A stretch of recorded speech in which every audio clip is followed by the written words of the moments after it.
A newbie skipping work without permission? Are you kidding me? The person on the other end of the phone was Emily, the department manager. What was this about skipping work without permission? Huh? I didn't get the job. What? From the way Emily was talking, it sounded like I was supposed to be at the orientation, but I wasn't joining this company. So today's orientation had nothing to do with me. But then Emily said something unbelievable. Ignoring her order to come to the orientation, I continued working, and then I got a call that she had shown up at my house. When I rushed home, I found Emily in my living room, bouncing her leg impatiently, clearly annoyed. What the hell are you thinking? Showing up at my house like this? You didn't come to the orientation. Now the boss is furious. All he keeps saying is, "Where's James? Bring him here." No matter what she says, I'm not joining Emily's company, but it seems she's here to try and recruit me again. My name is James Williams, a 43-year-old former employee. Or more accurately, I was an employee until last month, when the company I'd worked at since graduating high school suddenly went bankrupt. I had been working at a small machine parts factory with about 30 employees. Despite being a small company, we had steady clients and stable revenue, but the company's land was swindled by some thugs, and just like that, it went under. The direct cause was that the land the company was owned by those thugs, and the boss was too weak-willed and kind-hearted. By the time we employees realized what was happening, it was already too late, and the company collapsed before we knew it. This forced me into looking for a new job. However, having graduated from a technical high school, I had never really done a proper job search before. I was at a loss when my friend, Mike, said this to me. My company's hiring mid-career professionals. Why don't you give it a shot? I have a wife and kids, so I needed to find a job immediately, which is why I decided to take the entrance exam for Mike's company. If you get hired now, you'll probably start in April, so you'll have to attend the orientation. Just thinking about you, an old man, mixed in with all those fresh graduates cracks me up. I haven't even been hired yet. But yeah, the thought of attending the orientation with all those young guys is a bit daunting. Mike laughed like he thought it was the funniest thing ever, but I didn't find it funny at all. Mike's company is a decent-sized business with about 200 employees. They hire around 20 new graduates every year. And the idea of me, an older guy, joining them sent chills down my spine. There's no way you won't get hired. As long as you don't oversleep on the day of the interview, you're good. It had been 25 years since my last interview, so I'd forgotten all the basics of interview etiquette. With a lot of anxiety, I headed into the recruitment exam. There were a few other mid-career applicants, and the interview was held in 2 rounds. The first round was a group interview with Emily Thompson, the female department manager. The other applicants were talking about their reasons for wanting to join. And finally, it was my turn. Oh, you're fine. Huh? Emily didn't even ask for my reason for applying, and she crumpled up my resume and threw it at me. Do you seriously think someone with just a high school diploma can get into our company? Know your place. Besides, who would hire someone from a 30-person company that went bankrupt? Everything she said was true. But if she didn't want to hire me, she could have just sent a rejection notice. There was no need to say all this in front of the other applicants, I thought. I'd like to use my experience too. Experience at a small bankrupt company? That's worthless. Get out of here right now. Listening to you is a waste of time. Emily wasn't interested in hearing anything I had to say. I knew there was a chance I wouldn't get the job, but I never thought they wouldn't even give me an interview. Nervous from having my first interview in years, I left the interview room without saying a word. 3 months passed after the interview. One day, I received a call from an unknown number on my phone. Hello. Hello, don't hello me. Today's the orientation day. A newbie skipping orientation without permission? Are you kidding me? The person on the phone was Emily. Hearing her voice for the first time in 3 months made me feel completely drained. Her voice was high-pitched, and I really couldn't stand it. But more importantly, I was puzzled by what she said. Skipping orientation without permission? What was she talking about? Huh? I didn't get the job. What? From the way Emily was talking, it sounded like I was supposed to be at the orientation, but I wasn't joining this company. So today's orientation had nothing to do with me. Or so I thought, as I tilted my head in confusion. That's impossible. You're James Williams, right? The CEO is looking for you. Your name is on the list of new hires. Indeed, I am James Williams. But 3 months ago, I didn't even get a proper interview. Could it be that Emily didn't remember? I hadn't even told Mike that I failed the interview. Part of the reason was that what Emily said to me was pretty harsh, and I felt awkward about telling Mike. Since Mike was the one who encouraged me to apply for the job, I didn't want to make him feel bad. Are you sure there's not a mistake? I remember that Emily was my interviewer, and I was definitely rejected. I decided to keep quiet about not even being given the chance to speak. Right after the interview, I had been filled with anger and despair. But after 3 months, I didn't care anymore. There's no mistake. Just get to the orientation right now. But she cut me off and abruptly hung up the phone. Even if she tells me to go to the orientation, I'm at work right now. Actually, right after that interview, a contact from a company I used to do business with reached out to me, and I landed a new job. It's a company that had always taken care of me, and the work aligns with what I've been doing. Right now, I'm busy working on an order that came in. I only picked up the phone because it happened to be my lunch break. I let out a small sigh and started eating the lunch my wife had made for me, thinking that I really didn't want to get dragged into any trouble. As I continued working, ignoring Emily's order to go to the orientation, the factory manager looked at me with a somewhat puzzled expression. Is something wrong? Well, it's just that your wife called, and she wanted me to tell you that someone named Emily is at your house. What? The factory manager looked just as confused as I felt. My wife probably didn't understand what was going on either. But there was only one person that came to mind when I heard the name Emily. It had to be Emily Thompson. I asked the factory manager to let me go home and handle the issue. On my way back home, I called my wife, and she told me that Emily was in our living room. She explained apologetically that the doorbell had been rung furiously, and when the person claimed to be from my company, she let her in. Of course, it wasn't my wife's fault at all, but Emily was being completely unreasonable. When I got back home, I found her in the living room, bouncing her leg impatiently, clearly frustrated. What do you think you're doing? Barging into my house like this? It's your fault for not showing up at the orientation. Now the CEO is furious. All he keeps asking is, "Where's James? Bring him here." I hadn't even made it to the final interview, so I've never met the CEO. Hearing that the CEO wanted to meet me didn't really affect me at all.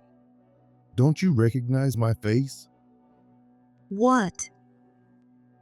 Judging by Emily's reaction, she had completely forgotten that she rejected me during the interview I get that it must be hard to remember every single applicant. But how can she not recall someone she insulted so harshly? Of course I don't remember, and you should be apologizing to me right now. Apologize? You skipped the orientation without permission. She stomped her foot furiously, and I noticed my wife glancing at her with surprise. My wife, who is now a stay-at-home mom, used to be a successful career woman at a large corporation. She's likely dealt with all kinds of people, but I bet this is the first time she's seen someone this out of line, showing up unannounced and throwing a tantrum. As I told you over the phone, I didn't pass your company's hiring process. You were my interviewer, and you rejected me. I used to work at a small company with only 30 employees that went bankrupt suddenly. You mocked me and didn't even bother to listen to what I had to say. Hearing this, Emily's expression suddenly changed, as if she was just now recalling the events of that day. She blinked repeatedly, clearly flustered and lost for words. I thought maybe she would leave quietly now, but her first words were far from what I expected. I don't know anything about that. Huh? I'm telling you, I never said that. It seemed like she wasn't going to admit that she rejected me. She was determined to stick to her story of not remembering. You have records from the interview, don't you? I didn't even get a proper interview, so my file should be pretty much blank. I don't know anything about that. Anyway, you're an employee at our company. The CEO is asking for you, so you need to start coming to work tomorrow. Her argument was so outrageous, I was at a loss for words. Emily was red in the face, clearly furious, but I was the one who wanted to be angry. You say I should start work tomorrow, but I already have a job at a different company. What? Emily looked at me in disbelief, and I let out a sigh. Did she really think I'd remain unemployed for 3 months? How long was this farce going to continue? No matter what she said, there was no way I was going to start working at her company tomorrow. You keep saying the CEO is asking for me, but I didn't even make it to the final interview. Doesn't the CEO know I was rejected during the group interview? I think you've got the wrong person. That's impossible. He definitely said James Williams. She truly had no idea what was going on and just came here because she was told to. The fact that someone like her is a department manager speaks volumes about the company. Sorry, Mike, but I'm glad I didn't get into this company.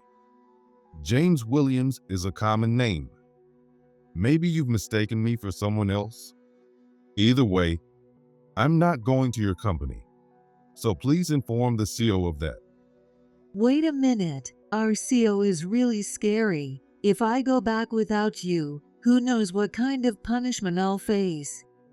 Come to think of it, Mike did mention that the CEO was intimidating. He's a very strict person with old school values. Mike said he tries to convince people with a tough it out mentality, arguing that things should be done a certain way just because that's how they were done in the past. Since Mike's always been involved in sports teams, maybe he doesn't mind, but it definitely feels outdated to me. Whether you get punished or not doesn't concern me. What does concern me is that you're bothering my wife. I need to get back to work now, so could you please leave? Wait, just come to the company with me. If I don't bring you back, I don't know what they'll say. Emily was on the verge of tears, but I had also gone out of my way to be here by asking the factory manager for a favor. I had no sympathy for her and just wanted her out of my house as soon as possible. If you don't leave right now, I'm calling the police. You can't be serious. I dragged Emily, who looked like she still had more to say, out of the house and told my wife to lock the door. I then immediately got into my car and left her sitting on the ground as I headed back to work. A week passed since Emily stormed into my house. There hadn't been any contact since then, which felt a bit suspicious, but I tried not to think about it too much. Then, I received a message from Mike. Sorry for the trouble she caused you. There was something about the tone of the message that felt a bit off. Mike and I had been friends since middle school, and we were on the same sports team, so we were pretty close. Maybe he wasn't too happy that I took a job at another company without telling him? As these thoughts crossed my mind, I continued with my busy days. One day, while I was working, the factory manager walked over to me again with that same troubled look on his face. It was like déjà vu from a week ago, and I frowned. Is there something wrong again? Well, there are two people causing a scene in front of the main office, demanding to see you. The CEO, Ken, wants you to come over immediately. I work at a factory, and the main office is about a 10-minute drive from here. Ken is the CEO of our company. If they're asking for me, one of the people causing the scene must be Emily.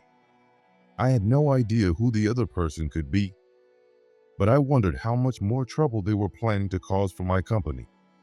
I told the factory manager I'd head over right away and stop my work to go to the main office.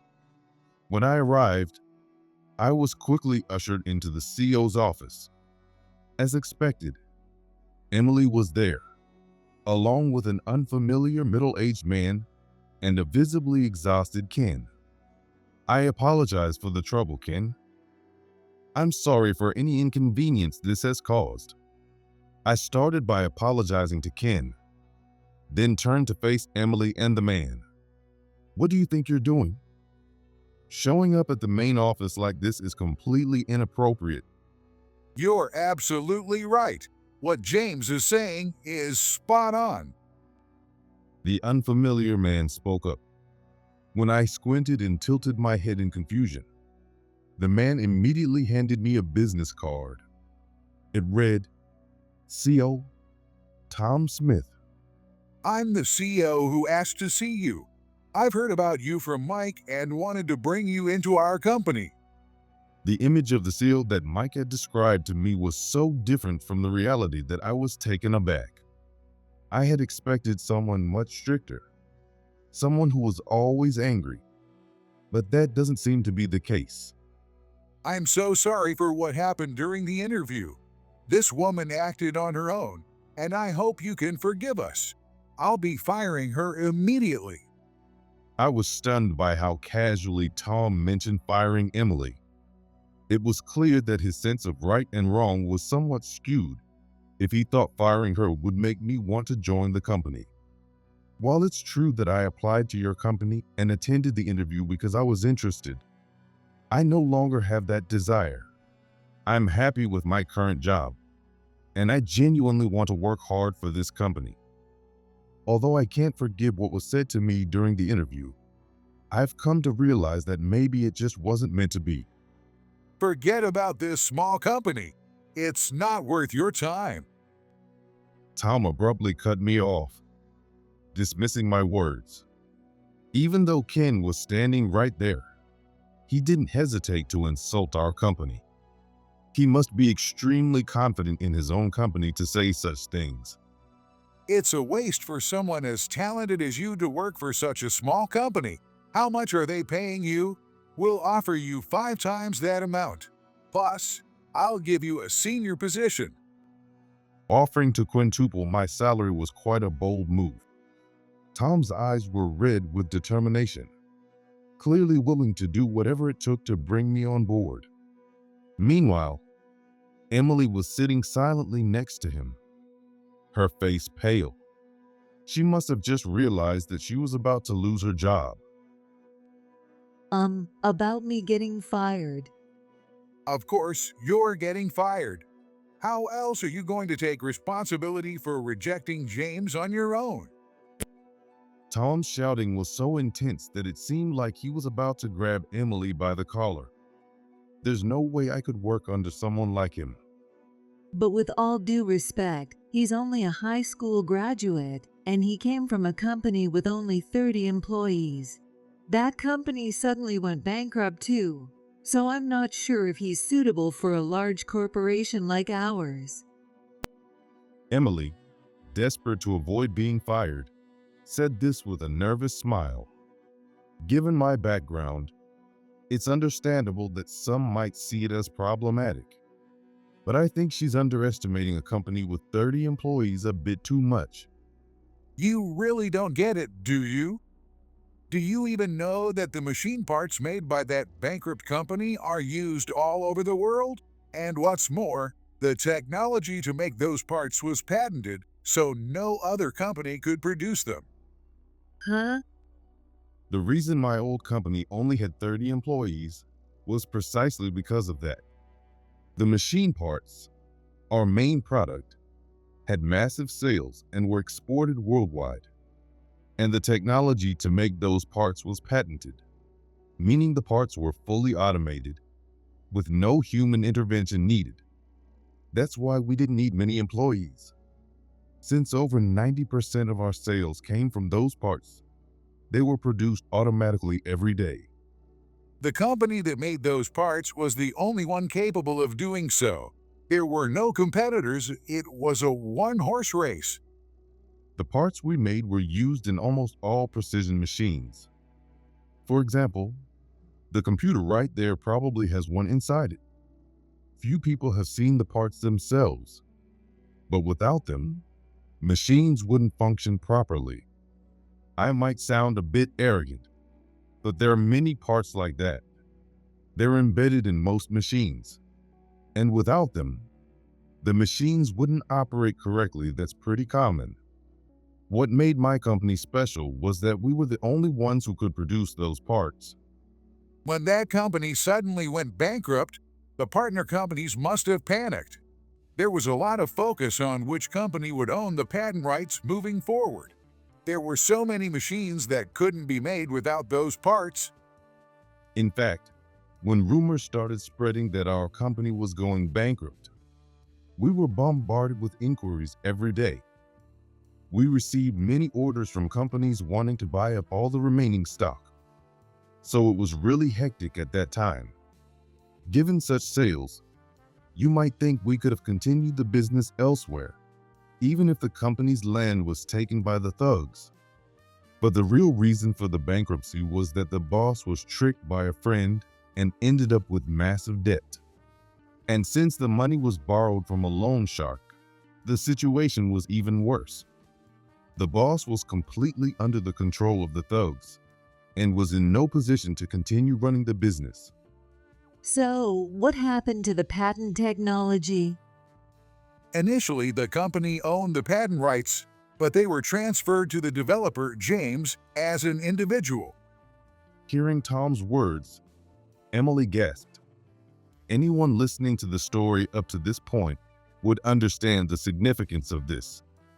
I am now the only person in the world who holds the rights to produce the patented parts that generate huge profits. In that case, any company would want to bring James into their own organization. The rumor quickly spread that James had no intention of starting his own company. I'm not cut out to be a business owner. I'm grateful to have been granted the patent rights, but I prefer the freedom of working as an employee and focusing on design. You could say I lack ambition, but becoming a business owner would mean I couldn't freely create the things I love. I want to be a designer for the rest of my life. I agree that it would have been great if we could have brought in someone like him. But don't we have Mike? He's designing machine parts too. I don't think we need to be so fixated on James. Mike is definitely in the machine parts division. He mentioned that he does design work, and from the conversations we've had, it's clear that he's highly knowledgeable. That's not the point. James was supposed to join our company on Mike's recommendation. Normally, he could have been hired without an interview, but Mike insisted that if it was seen as a favor, it would make things difficult for James. So we conducted a formal interview as a formality. You should have been informed of this. Informed? I don't know anything about that. Watching Emily's flustered response, Tom clicked his tongue in frustration. Don't say you don't know. I sent an email to all the hiring managers with James's resume attached, instructing them to ensure he made it to the final interview. I definitely sent it to you too. Hearing this behind-the-scenes company talk made me feel uneasy, but it's probably a common story. In large companies, it's inevitable that some people are hired through connections. Even though interviews are conducted, it's not unusual to hear that the decision to hire someone has already been made. Did you not check your email? I was too busy to look at it, so I had the same email sent to my subordinates. They would notify me of anything important. What kind of workflow was that? Tom seemed to think the same thing and looked more exasperated than angry. So, you're saying that if I send an email to you personally, it won't be checked, and you call yourself a manager? You should be ashamed. I'm sorry. Even from an outsider's perspective, Emily's work performance was terrible. It's amazing that such a careless way of working hasn't led to any major mistakes so far. James, I sincerely apologize for this. I'll fire this foolish woman immediately and impose whatever punishment you see fit. So please, I'm begging you, join our company. Tom sincerely tried to convince me to join his company. Honestly, I didn't expect him to still be asking me to join the company after all this. His persistence made me feel uneasy. Is there a particular reason why it's so important for me to join? When I asked this, Tom's eyes darted around for a moment. Well, the thing is, I was so sure you'd join our company that I told various clients we'd be selling the patented parts through us, and most of them have already paid the contract fees. His words left me speechless. In other words, he sold the parts that I hold the patent rights for, even though I'm not with the company. Ken, who had been silently listening, looked exasperated. So, you see, we're in big trouble if you don't join us, James. We only realized this when we noticed your absence at the orientation. If you don't join our company, the financial loss could be significant. As he spoke, Tom's face grew paler and paler.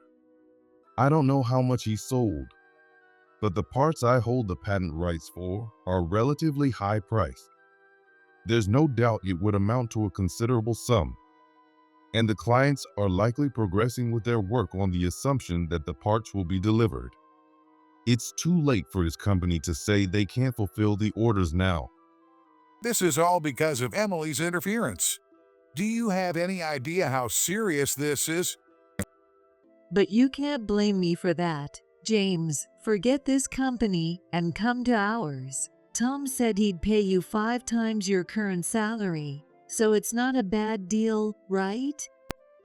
Emily looked desperate, her face drenched in sweat. If I don't join their company, they're definitely in a tight spot. You keep talking about paying 5 times, but do you even know how much he's currently earning? Ken sounded a bit irritated. Offering to pay 5 times my salary means they greatly underestimated what I currently earn. It seemed to have annoyed him. Oh, are you trying to say that you're paying him a decent amount? Even so, it can't be more than $3,000 a month, right? We're a bigger company, so we'd offer $15,000 for someone as valuable as James.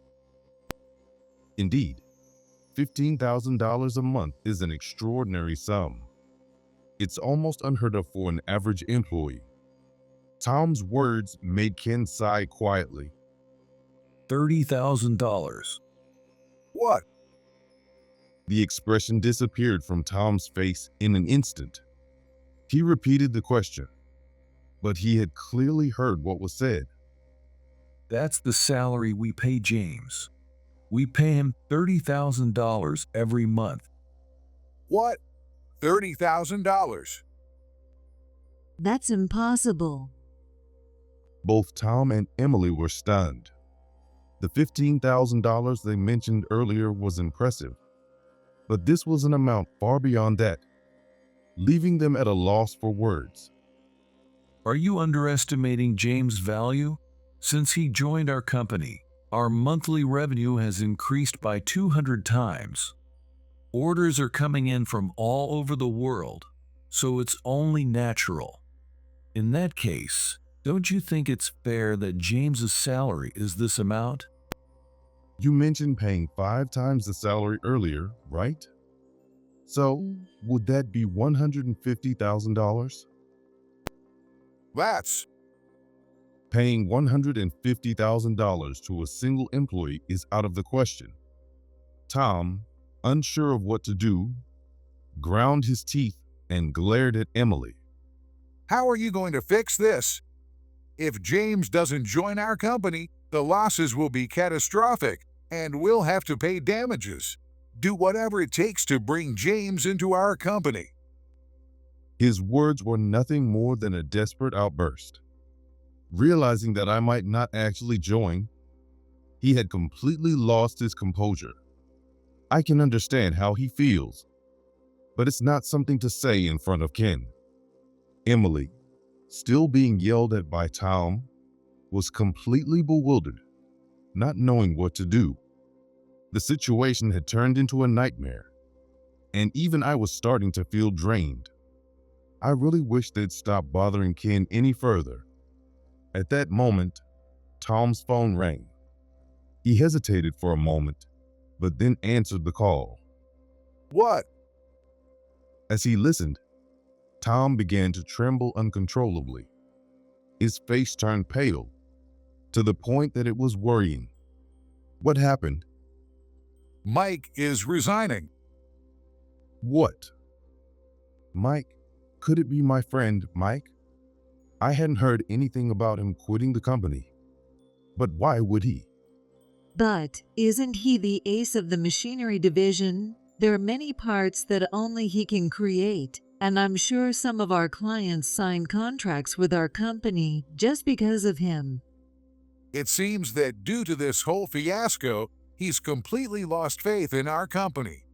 He said he can't forgive Emily for the terrible things she said to his friend, James. What? Tom was so drained that he didn't even have the energy to get angry, slumping down in despair. With the ace of the machinery division, Mike, resigning and the company saddled with a large number of undeliverable orders, the situation was nothing short of hopeless. This is all your fault. Everything, all of it, is your fault. How do you plan to take responsibility? What are you going to do if our company goes bankrupt? I never thought it would come to this. What should I do? As Emily continued to be blamed, she finally broke down in tears. Seeing her cry like a child was nothing short of irritating. Even Ken looked exhausted, letting out a sigh. This is your problem now, isn't it? It's about time you leave. I've taken time off work to be here, and I don't have time to waste on this. Wait, no. Please, I'm really sorry. Please come to our company. As Emily clung to me, sobbing, Ken pulled her away. Don't touch our valuable employee. I'm actually relieved you're so incompetent. The thought of James joining your company gives me chills. With that, Ken called for security. The security guards arrived quickly and unceremoniously escorted Emily and Tom out of the company, finally bringing this chaotic situation to a close. It goes without saying that Emily was immediately dismissed with cause, but the company itself also suffered significant damage. First, there was the issue of the parts I held the patent rights to. Tom quickly contacted the clients to apologize, but they were, of course, furious. The parts were essential for manufacturing their products. And now that they couldn't be delivered, the clients faced massive losses. Naturally, the clients demanded substantial compensation from Tom's company. Furthermore, with Mike's resignation, many clients reportedly terminated their contracts as well. While Tom's company managed to avoid bankruptcy, they suffered severe losses. Emily, not only fired, but also slapped with enormous compensation claims, was left with nothing. Knowing Tom, he probably demanded a mercilessly high sum. In an instant, Emily lost her job and was saddled with crushing debt, leading her husband to leave her, resulting in a divorce. Even if she wanted to find another job, the news of this incident had already spread throughout the industry, leaving no company willing to hire her. It's rumored that Emily, deep in debt, even turned to loan sharks and was seen living in a park, homeless. It seems likely that Emily, whose life had plunged into a living nightmare, would never be able to lead a normal life again. As for me, I'm still working at Ken's company today. After that fiasco, something good happened. Mike joined our company. Of course, it was I who recommended Mike to Ken.